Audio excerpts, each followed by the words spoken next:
दोस्तों बहुत बहुत स्वागत करता हूं आप सभी का। अगर आप किसी केस को लेकर देश की सबसे बड़ी अदालत जा रहे हैं तो ठहर जाइए, क्योंकि आज से सुप्रीम कोर्ट बंद हो चुका है। इसको लेकर सुप्रीम कोर्ट के सीजीआई ने एक सख्त आदेश निर्देश भी जारी किया है। कुछ शर्तें भी जारी की गई हैं जो आपको जानना चाहिए। तो बड़ा सवाल यह है कि सुप्रीम कोर्ट क्यों बंद हुआ, कब तक बंद रहेगा, इसके पीछे की क्या वजह है, अर्जेंट मामलों का क्या होगा, जो तत्काल सुनवाई है उसको लेकर क्या कुछ किया जाएगा। इसको लेकर स्पष्ट दिशा निर्देश सुप्रीम कोर्ट की तरफ से आज जारी हो चुके हैं। दोस्तों आपको बता दें, सुप्रीम कोर्ट 4 जनवरी तक के लिए बंद कर दिया गया है। सुप्रीम कोर्ट में हर साल नियम के मुताबिक सर्दी और गर्मी की छुट्टियां होती हैं। इस दौरान कोर्ट का नियमित कामकाज बंद रहता है और सिर्फ अर्जेंट मामलों की सुनवाई होती है। लेकिन यहां पर हैरान कर देने वाली बात यह है कि सुप्रीम कोर्ट में इस बार 17 दिनों की छुट्टी कर दी गई है। ये छुट्टी 22 दिसंबर से लेकर 4 जनवरी तक के लिए मान्य होगी। हालांकि इस बीच अगर कोई अर्जेंट केस आएगा तो उसके लिए एक विशेष पीठ का गठन भी हो चुका है, जिसका नेतृत्व खुद सीजीआई सूर्यकांत कर रहे हैं।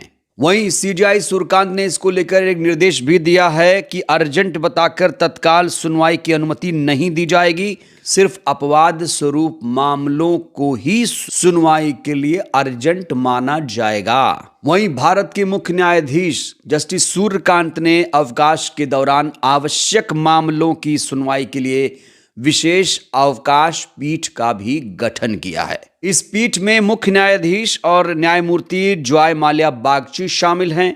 इस पीठ ने 22 दिसंबर को भी एक विशेष मामले की सुनवाई की, क्योंकि सुप्रीम कोर्ट 22 दिसंबर से 4 जनवरी तक बंद रहेगा, अवकाश पे रहेगा। और ये विशेष अवकाश पीठ तब गठन किया गया जब सुप्रीम कोर्ट के तमाम वकीलों ने एक सुर में कहा कि मिलॉर्ड तत्काल सुनवाई के लिए कुछ करिए, बहुत सारे केसेस पेंडिंग हैं और बहुत सारे ज़रूरी केसेस सुप्रीम कोर्ट में आ रहे हैं। तब जाकर एक विशेष पीठ का गठन किया गया है। कहा जा रहा है जो विशेष पीठ का गठन हुआ है वो समय समय पर तत्काल केसेस की सुनवाई करेगी। वहीं अर्जेंट मामलों को लेकर सुप्रीम कोर्ट के सीजीआई सूर्यकांत ने एक सख्त टिप्पणी की। सीजीआई ने साफ किया है कि अर्जेंसी का मतलब सिर्फ जल्द सुनवाई की इच्छा नहीं है। उन्हीं केस को अर्जेंट माना जाएगा जिसमें जीवन, व्यक्तिगत स्वतंत्रता या बेहद गंभीर कानूनी अधिकारों से जुड़ा तत्काल खतरा हो। तो यहां पर शर्तें भी सीजीआई ने लगा दी है कि कौन से मामले को अर्जेंट बताया जाएगा, कौन से मामले जरूरी रहेंगे। और यहां उन्होंने एक लकीर भी खींच दी है कि अर्जेंसी का मतलब सिर्फ जल्द सुनवाई की इच्छा नहीं होनी चाहिए। सामान्य या नियमित मामलों को अर्जेंट बताकर छुट्टियों से पहले सुनवाई की मांग स्वीकार नहीं की जाएगी।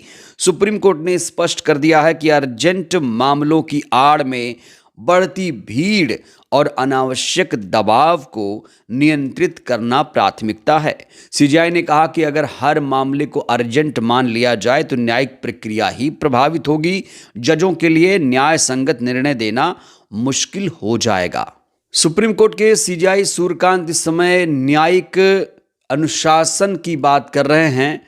उन्होंने कहा कि ये जो कुछ भी किया गया है इसका एक दूरगामी असर होगा। सुप्रीम कोर्ट के इस फैसले को न्यायिक अनुशासन की दिशा में एक मील का पत्थर माना जा रहा है। इससे ये स्पष्ट हो गया है कि अब कोर्ट की छुट्टियों के दौरान अर्जेंट मामलों की सुनवाई अपवाद के तौर पर ही होगी। वकीलों को मामले की गंभीरता और अर्जेंसी साबित करने के लिए ठोस आधार देना होगा। दोस्तों आपको तो पता है कि हमारे देश में सिर्फ एक ही सुप्रीम कोर्ट है। आप ये देखते होंगे कि राज्यों में, कई राज्यों के 2-2 हाई कोर्ट हैं, 2-2 खंडपीठ हैं। जैसे आप मध्य प्रदेश जाएंगे तो वहां पर ग्वालियर भी है, जबलपुर भी है। राजस्थान में आप जोधपुर देख रहे हैं, जयपुर है। और उत्तर प्रदेश में आप देखिए तो लखनऊ भी है और इलाहाबाद हाई कोर्ट भी है। लेकिन हमारे देश में अभी सुप्रीम कोर्ट सिर्फ एक ही है। और आपको ये भी बता दें, पहले हमारे देश में एक ही एम्स हुआ करता था, लेकिन अब कई सारे एम्स हमारे देश में खुल गए हैं। तो यहां पर केसेस को देखते हुए ये डिमांड भी लोग कर रहे हैं कि और राज्यों में भी सुप्रीम कोर्ट खोली जाए।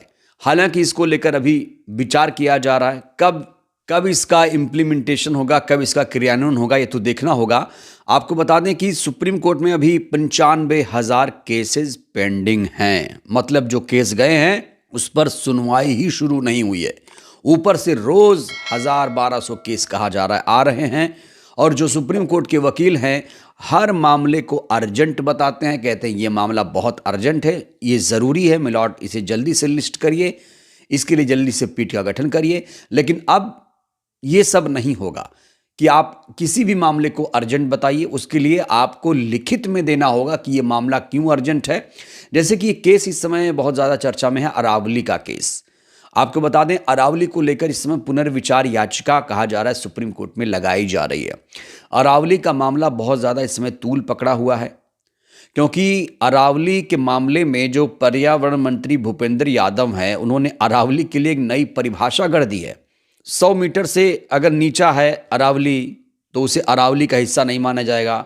100 मीटर से ऊंची पहाड़ी को ही अरावली में गिना जाएगा। इस तरह की एक परिभाषा दी गई है जो बहुत विवादित है। इसको लेकर पूरे राजस्थान में विरोध प्रदर्शन शुरू हो गया है और माउंट आबू से 1,000 किलोमीटर की पैदल यात्रा इसमें वहाँ शुरू हो चुकी है। विपक्ष लगातार इसका विरोध कर रहा है, लेकिन सत्ता पक्ष के लोग लगातार कह रहे हैं कि जो कुछ फैसला है पर्यावरण मंत्री का वो सही है। और हैरानी की बात यह है कि ये जो परिभाषा है ये सुप्रीम कोर्ट में एफिडेविट के माध्यम से दी गई है और सुप्रीम कोर्ट ने उस परिभाषा को एक्सेप्ट कर लिया है। अब डर ये है कि ये जो परिभाषा नई गढ़ी गई है, कहीं जो अरावली की निचली भाग है कहीं उस पर उत्खनन खनन न शुरू हो जाए, जो खनन माफिया हैं कहीं वो झुंड बनाकर टूट ना पड़े, इस बात का डर है। और देखिए 93% जो अरावली है वो 100 मीटर से ऊंची 100 मीटर से नीचे की चोटी रखती है। तो कहा जा रहा है इससे अरावली का वजूद खतरे में आ जाएगा। ये जो पहाड़ी है गुजरात से दिल्ली तक जाती है, 700 किलोमीटर इसकी लंबाई है और करीब 600 किलोमीटर राजस्थान में आती है। अरावली पर संकट है। अब ये जो मामला सुप्रीम कोर्ट में गया है, क्या स्कूल विशेष पीठ इस पर सुनवाई करेगी? क्योंकि जया माल्या बागची और सूर्यकांत को मिलाकर एक बेंच का गठन किया गया है। 22 दिसंबर को इस पर सुनवाई भी हो चुकी है, क्योंकि 4 जनवरी तक सुप्रीम कोर्ट बंद है। 5 जनवरी को फिर से सुप्रीम कोर्ट खुलेगा, तो क्या तब तक इंतजार करना पड़ेगा? क्या इस मामले को अर्जेंट नहीं माना जाएगा? ये भी अपने आप में बहुत बड़ा सवाल है। तो अभी सुप्रीम कोर्ट बंद है 4 जनवरी तक। नॉर्मल मामलों की तो बिल्कुल भी सुनवाई नहीं होगी, क्योंकि 95,000 केसेस सुप्रीम कोर्ट में पेंडिंग है। और देखिए जो 17 दिनों का अवकाश सुप्रीम कोर्ट का किया गया है, कहा जा रहा है कि इसे कम किया जाए, बहुत ज़्यादा हो गया। 4-5 दिनों का अवकाश होना चाहिए था। यहाँ पर 15 दिनों के लिए सुप्रीम कोर्ट अगर बंद है तो उससे बहुत ज़्यादा केसेस प्रभावित होंगे। लोग डिमांड कर रहे हैं कि इतनी ज़्यादा छुट्टियाँ सुप्रीम कोर्ट में नहीं होनी चाहिए। अभी तो सर्दियों की छुट्टी स्कूलों में भी नहीं शुरू हुई, तो सुप्रीम कोर्ट को इतनी जल्दी और इतने लंबे समय तक क्यों बंद कर दिया गया, इसको लेकर सवाल खड़े हो रहे हैं। बहरहाल सीजेआई के इस फैसले को आप कैसे देखते हैं, राय दीजिएगा। धन्यवाद।